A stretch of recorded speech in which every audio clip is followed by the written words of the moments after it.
Hello दोस्तों, welcome back to the channel with the new video lecture and with the new topic that is regular falsi method, and we are going with the numerical method for the root finding. ठीक है, और अब तक हमने जो पढ़ा था numerical method का, जो रूट फाइंड करने का मेथड था, उसमें हमने बाइसेक्शन पढ़ लिया था।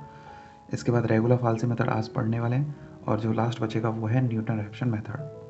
ठीक है, तो देखो रेगुलर फाल्सी मेथड होता क्या है एक्चुअली। तो ये क्या है कि एक तरह से बाइसेक्शन मेथड की तरह ही है, इसमें भी अप्रॉक्सीमेट तक मेथड पढ़े थे उसमें भी। देखो, तो इसमें क्या करते हैं, सबसे पहले कोई भी इक्वेशन गिवन होगी आपके लिए, ठीक है। तो इसमें क्या करते हैं, सबसे पहले टू गैस वैल्यू लेंगे, इसमें लेंगे टू गैस वैल्यू, कोई भी गैस वैल्यू ले लेंगे, लाइक x0 एंड x1, ठीक है ना। उसी तरीके से लेंगे, एक्चुअली क्या है, x0 एंड x1 उसी तरीके से लिया है जैसे बाइसेक्शन मेथड में लिया था। करना क्या है कि कोई इक्वेशन गिवन होगी तो आपको x0 अगर कोई मान के चलो a है ना, x1 कोई b है, कोई डिजिट दी हुई है, तो उन पर क्या है, इन दोनों वैल्यू पर फंक्शन की वैल्यू फाइंड करनी है। अगर वो फंक्शन की वैल्यू अपोजिट मिल जाती है तो root will lie between them, ठीक है, इसका मतलब ये है। तो ये इस तरीके से लेनी है, ठीक है ना, जैसे बाइसेक्शन मेथड में करते थे सेम वही है। इस तरीके से लेना है कि f of x0 and f of x1 जो है वो आपको क्या मिले, अपोजिट नेचर के मिले, क्या मिले, अपोजिट नेचर के मिले। नेचर से मतलब साइंस है, ठीक है ना, क्योंकि अपोजिट नेचर के मिलेंगे तभी तो आपका जो रूट है उनके बीच में लाई करेगा, ठीक है ना। उसके बाद में इटरेशन मेथड फॉर्मूला लगा देंगे, by iteration formula, by iteration formula है ना फॉर रेगुलर फाल्सी मेथड।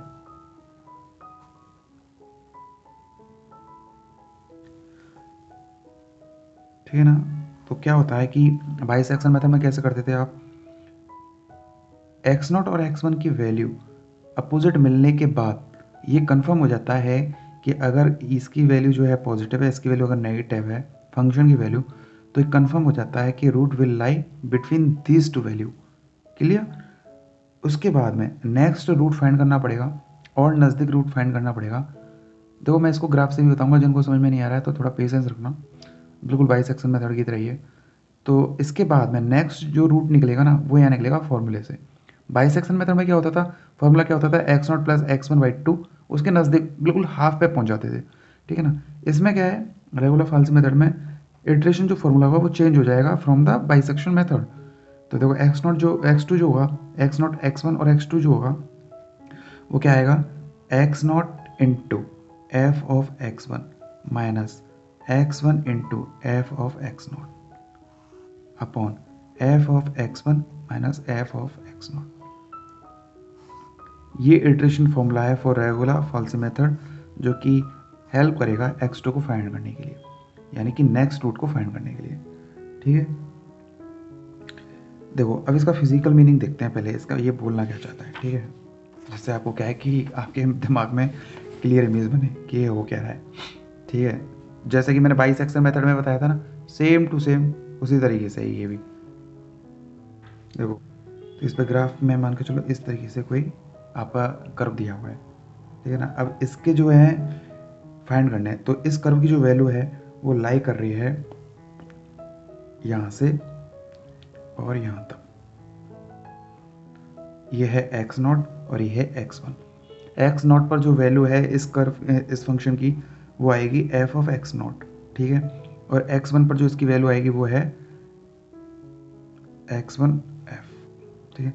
यानी कि अगर मैं कहूँ इसके जो कोऑर्डिनेट हो गए, एक तरह से कोऑर्डिनेट ही चल रहा है, तो इसके कोऑर्डिनेट अगर मैं बात करूँगा तो कोऑर्डिनेट क्या हो जाएंगे, x0 x के एक्सेस पर और y वाली एक्सेस पर क्या हो जाएगा, f ऑफ x0। अगर मैं इसकी बात करूँगा तो सिमिलरली ये क्या हो जाएंगे, x1 and f of x1। Clear है। अब देखो मेथड क्या बोलता है, तो आपने क्या फाइंड किया, x0 और x1 आपको पता लग गया कि भाई ये अलग नेचर का है क्योंकि ये नेगेटिव हो गया, और यहाँ से अलग इसका नेचर क्या हो गया, पॉजिटिव हो गया, तो रूट जो है वो इसके बीच में लाई कर रहा है। अब आपको ग्राफ से तो देखने में समझ में आ ही रहा है कि रूट कौन सा रूट है, ये वाली तो रूट है, यही हमको क्या करना है, फाइंड करना है, ठीक है। अब देखो इस रूट को कैसे फाइंड करते हैं। तो इसके लिए आपने क्या किया, x2 का फॉर्मूला लगाया, x2 जो मैंने अभी फॉर्मूला बताया था, ठीक है। मान के चलो वो x2 यहाँ पर मिल गया, ठीक है, यहाँ मिल गया। अब x2 क्योंकि यहाँ पर मिल गया तो x2, अगर मैं x2 से इस फंक्शन को सेटिस्फाई करूँगा तो फंक्शन की जो वैल्यू है वो अगेन मेरे को क्या मिल रही है, नेगेटिव।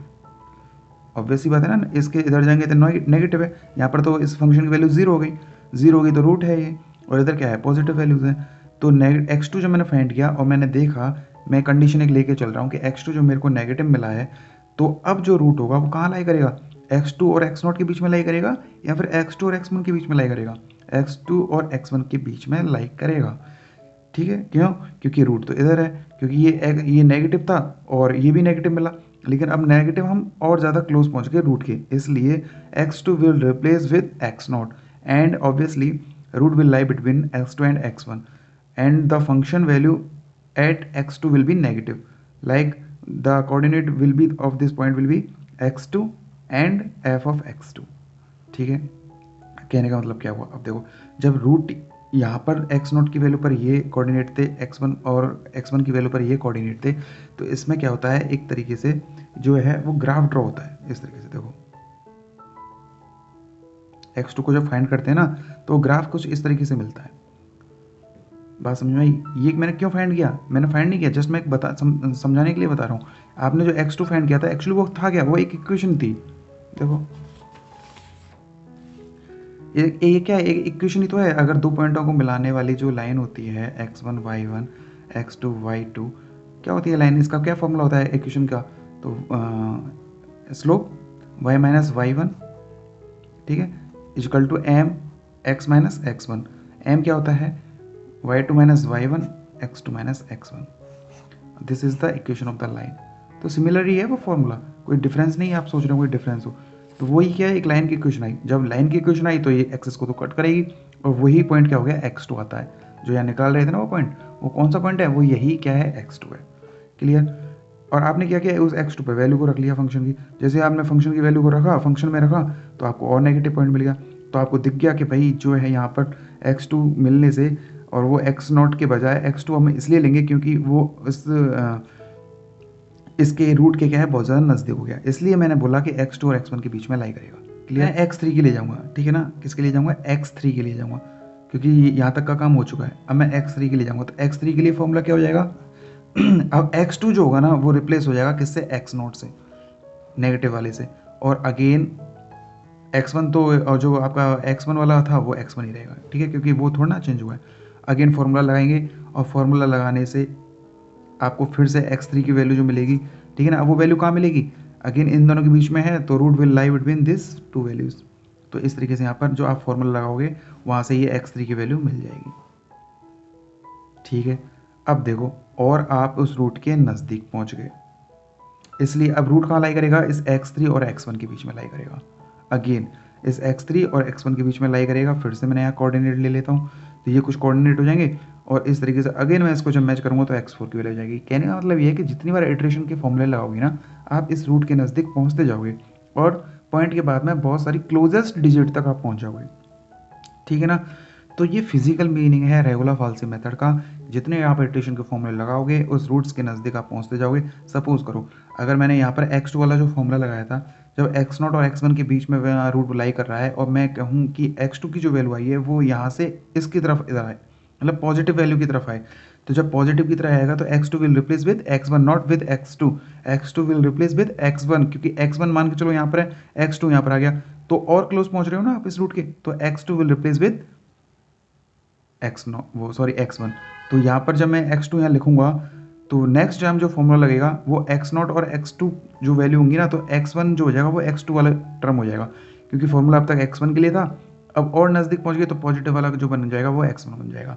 तो इस तरीके से इटरेशन मेथड चलता है, और जितनी बार आप अप्लाई करोगे उधर आप रूट के नज़दीक पहुँचते जाओगे। एक्चुअली क्या है, जब क्वेश्चन पूछा जाएगा तो हो सकता है वो आपसे पूछे कि by regular falsi method find root up to the 2 iteration, up to the 3 iteration, इस तरीके से ये क्वेश्चन पूछा जाएगा। तो क्वेश्चन के थ्रू देखते हैं आप, तो जिनको भी नहीं समझ में आएगा, आई थिंक समझ में आ गया होगा, फिर भी मैं एक बार अगेन एक क्वेश्चन के हेल्प से मैं इस मेथड को समझाने की कोशिश करता हूँ। देखो अब ये एक इक्वेशन दी हुई है, find the root by the regular false method up to the 2 up to the 3, ठीक है ना। तो चलो मैं ले लेता हूँ अप टू द 3 ले लो, अप टू 3 तो इटरेशन, ठीक है। मेथड आना इंपॉर्टेंट है, बाकी और कुछ नहीं है। क्वेश्चन कितना भी इजी बनाया जा सकता है, ठीक है। देखो इसके इक्वेशन, इसके क्या करना है, रूट फाइंड करने हैं by the regular false method. You can also apply bisection method, doesn't matter what are the question asking, ठीक है। अगर कोई भी मेथड नहीं गिवन है तो आप किसी से भी कर सकते हो, न्यूटन रेफसन मेथड से भी कर सकते हो, ठीक है। लेकिन बस इन मेथड के फ़ायदे ये हो जाते हैं कि इसमें बहुत ज़्यादा पॉइंट के बाद में आपको डिजिट तक आपको इजीली वैल्यू यहाँ पे मिल जाती है, ठीक है। जैसे कि बाइसेक्शन में मैं बताया था, दोनों को ऐड करके डिवाइड बाई 2 कर देते हैं, वही तरीके से। देखो बाकी मेथड वैसे ये है कि मेथड जो है ना वो सारे आने चाहिए, क्योंकि क्वेश्चन अभी किसी मेथड से नहीं हुआ जिस पर आप कॉन्फिडेंट हो, तो बैकअप में रहना चाहिए ना कोई एक मेथड, इसलिए। तो सबसे पहले मैंने बताया एक्स नॉट और एक्स वन की वैल्यू फाइंड करनी है। वो वैल्यू होंगी जिनको रखने पर इसकी क्या एक नेगेटिव वैल्यू है, एक पॉजिटिव वैल्यू है, ठीक है। सबसे पहले मैंने रखा एफ ऑफ जीरो, तो एफ ऑफ जीरो पर रखने को क्या मिल जाएगा, -5। एफ ऑफ वन, वन रखने पर क्या मिल जाएगा, ट्वाइस वन का क्यूब माइनस ट्वाइस वन -5, कितना मिल जाएगा ये, अगेन -5, ठीक है। एफ ऑफ टू, टू रखने पर कितना हो जाएगा, टू का cube minus twice of two -5, तो यहाँ से कितना मिल जाएगा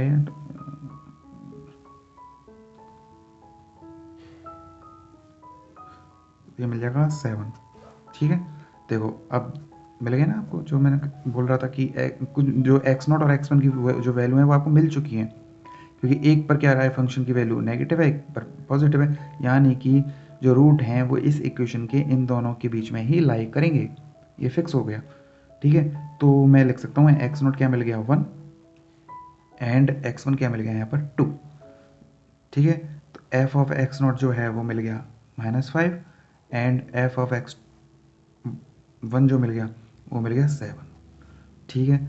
जब आपको ये वैल्यू मिल गई, इसका मतलब आपको नेक्स्ट रूट फाइंड करना है, तो क्या लगाओगे आप, first iteration method, first iteration formula. तो क्या निकलने के लिए, एक्स निकलने के लिए, एक्स टू क्या हो जाएगा यहाँ पर, X naught into F of X one minus X one into F of X naught upon F of X one minus F of X naught. Then क्या मिलेगा, देखो एक्स नॉट क्या मिलेगा यहाँ से 1 into F of X one क्या है 7 minus X one क्या है 2 into F of X not क्या है -5, एफ ऑफ एक्स वन क्या है 7 minus F of X not क्या है -5। तो आप इसको सॉल्व करोगे ना, तो यहाँ पर ये मिल जाएगा 1.41667, ये आपको वैल्यू मिल जाएगी, ठीक है। इसको जब सॉल्व करोगे तो इसके बाद है, जैसे ही आपको ये रूट मिला, ये पहला रूट मिल गया आपको, ठीक है। तो इस रूट को आप चेक कर लो, आप चेक फंक्शन की वैल्यू को रखने के लिए चेक करेंगे। तो एफ ऑफ 1.41667 पर इस रूट की, इस इक्वेशन की वैल्यू फाइंड करनी है। तो इसको जब आप यहाँ पर अप्लाई करोगे ना, एक्स की जगह रखोगे यहाँ पर, तो क्या हो जाएगा, किस तरह से इक्वेशन बन जाएगी, 2 इंटू 1.41667 का whole cube minus 2 into this -5, इस तरह से एक इक्वेशन बन जाएगी। देखो मैंने ज़्यादा डिजिट ले लिए, आप एक डिजिट भी ले सकते हो, आप 2 डिजिट भी ले सकते हो, क्वेश्चन को सॉल्व करना है ओवरऑल।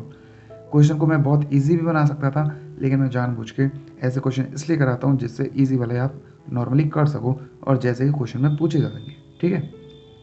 तो आप जब इसको इसमें रखेंगे, फंक्शन की वैल्यू को यहाँ रखोगे एक्स की जगह, तो यहाँ से ये मिल जाएगा दोस्तों, मैं डायरेक्ट लिख रहा हूँ -2.14699। देखो जैसे ही आपने इसको यहाँ रखा, तो ऑलरेडी नेगेटिव तो आपको मिल रहा था, ऑलरेडी नेगेटिव मिल रहा था, एक्स नोट पर वो नेगेटिव मिल रहा था, एक्स टू पर भी नेगेटिव मिल गया, लेकिन रूट के नज़दीक कौन सा है, एक्स टू, इसलिए इस एक्स नोट की जगह हम क्या ले लिया, एक्स टू ले लिया था, ठीक है। अगेन जैसे आपको नेगेटिव मिला, तो नेगेटिव आपको मिल रहा था, कौन सा मिल रहा था, 1 पर मिल रहा था -5, ठीक है। लेकिन यहाँ पर और नज़दीक आप पहुँच गए रूट के, तो इसलिए एक्स नोट क्या हो जाएगा यहाँ पे, 1 ना होके ये हो जाएगा 1.41667 एंड, और एक्स वन जो था वो 2 की 2 ही रहेगा, क्योंकि एक पर नेगेटिव एक पर पॉजिटिव है। तो एक्स वन पर तो वैल्यू क्या थी, पॉजिटिव थी ना, इसलिए अब एक्स वन क्या हो जाएगा 2 हो जाएगा, जो कि सेम रहेगा, बस नेगेटिव वैल्यू चेंज हो जाएगी। इसके बाद में अगेन आप सेकेंड इटरेशन मेथड लगाओगे,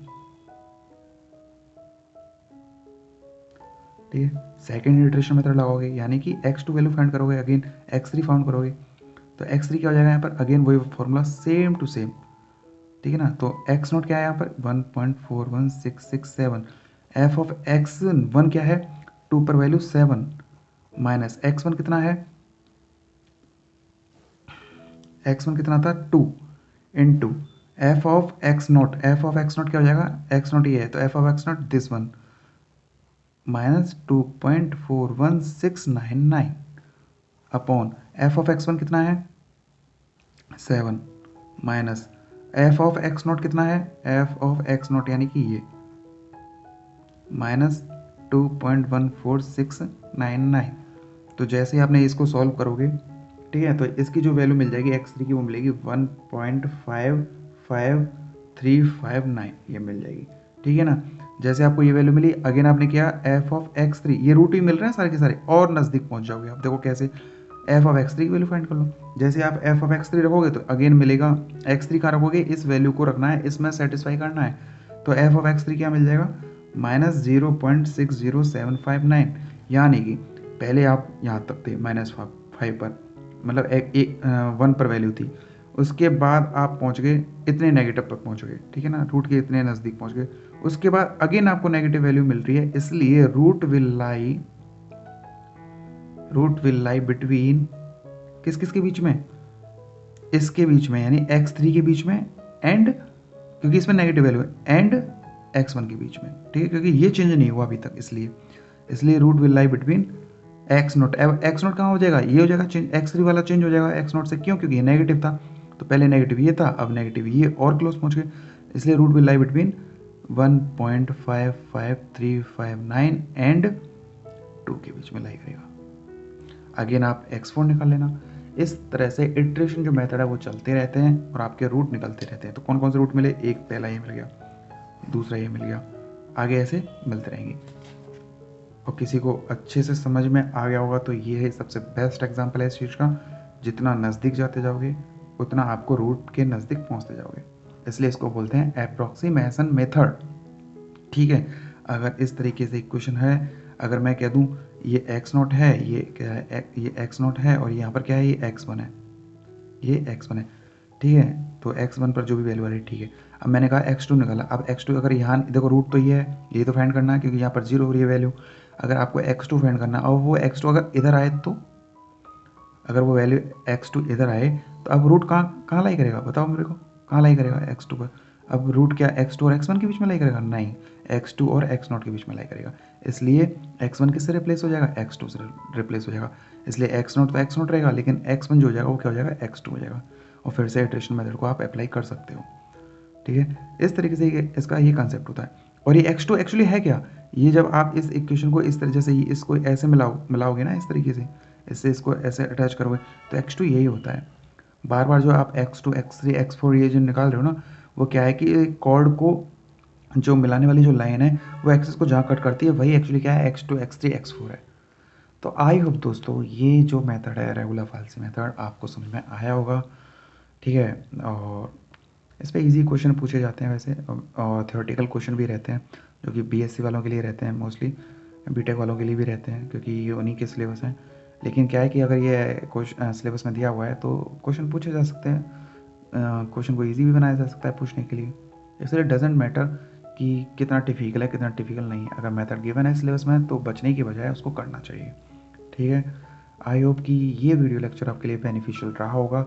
लास्ट में जो न्यूटन रेफरेंस मेथड बचा हुआ है उसको नेक्स्ट वीडियो में करेंगे, और फिर भी किसी के डाउट हो तो वो मेरे को कमेंट कर सकता है। मिलते हैं नेक्स्ट वीडियो में, बाय बाय, टेक केयर।